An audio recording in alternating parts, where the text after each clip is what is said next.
নমস্কার বন্ধুরা, থাম্বনেল আর টাইটেল দেখে তো বুঝেই ফেলেছেন যে আজ আমি আপনাদের সাথে শেয়ার করব সানরাইজ মাস্টার্ড পাউডার দিয়ে সর্ষে ইলিশ ভাপা।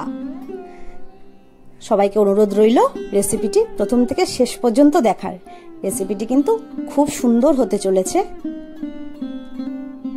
তা চলুন রেসিপিটি শুরু করা যাক।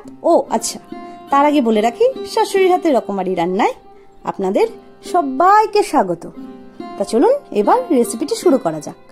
প্রথমে ইলিশ মাছগুলোর আঁশগুলোকে ছাড়িয়ে নেব।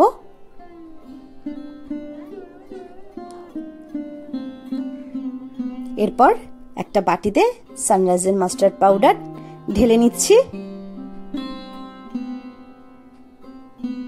সবসময় তো আমরা সর্ষেটা বেটেই খাই, আজ একটু পাউডার দিয়ে রান্না করে তাই আপনাদের সাথে শেয়ার করলাম। দেখুন, অবশ্যই রান্নাটা খুবই ভালো লাগবে।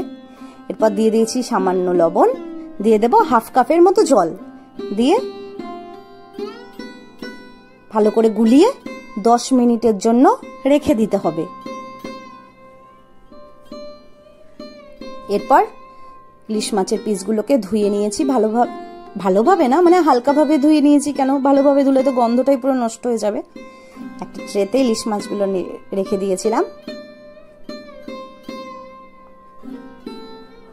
এরপর পরিমাণ মতো হলুদ নিয়ে নিয়েছি এখানে লবণ। যা যা উপকরণ লাগবে আজকে সব দেখিয়ে দিচ্ছি। আর লাগবে কাঁচা লঙ্কা। এরপর ইলিশ মাছের পিসগুলোর মধ্যে ওই সর্ষে বাটাটা দিয়ে দিলাম।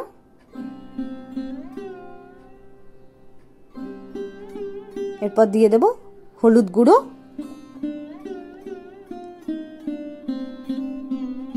এরপর দিয়ে দেব লবণ, আর দেব কাঁচা সর্ষের তেল। ভাপা বলে কথা, সর্ষের তেল না পড়লে তো পুরো অসম্পূর্ণই থেকে যাবে। একটু বেশি সর্ষের তেল লাগবে। এবার প্রত্যেকটা মাছের পিসগুলোকে ভালোভাবে মাখিয়ে নিচ্ছি।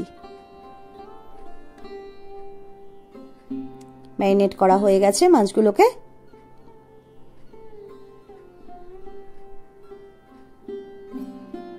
দেখুন কি সুন্দর লাগছে দেখতে। এরপর গ্যাস অন করে কড়াই ধরিয়ে দিয়েছি। কড়াই গরম হয়ে গেলে দিয়ে দেব সর্ষের তেল। সর্ষের তেল গরম হয়ে গেছে। এরপর দিয়ে দেব মাছের পিসগুলোকে। প্রত্যেকটা মাছের পিসগুলো দিয়ে দেব। ইলিশ মাছ নামটাই যেন জিভে জল আসে। সে আপনি ইলিশ মাছ কিন্তু অনেক রকম ভাবেই রান্না করা যায়। এরপর গ্রেভিটা দিয়ে দিলাম।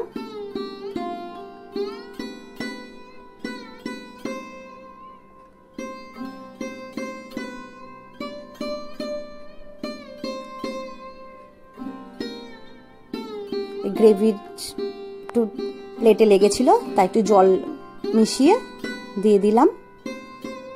দিয়ে দেবো ওপর থেকে কয়েকটা কাঁচা লঙ্কা। আর এখানে দেখুন কাঁচা লঙ্কাটাকে একটু ঘষে নিচ্ছি।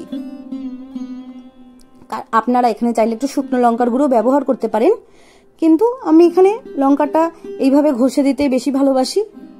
কারণ কাঁচা লঙ্কা বাটা আর সর্ষের তেলের গন্ধটা মনে হয় ইলিশ মাছটাকে আরো দ্বিগুণ স্বাদ বাড়িয়ে দেয়। ইলিশ মাছের মানে স্বাদটা আরো দ্বিগুণ বাড়িয়ে দেয় এই কাঁচা লঙ্কা বাটা আর এই সর্ষের তেলের জন্য আরো বেড়ে যায়। হালকাভাবে নাড়িয়ে চাড়িয়ে নিচ্ছি।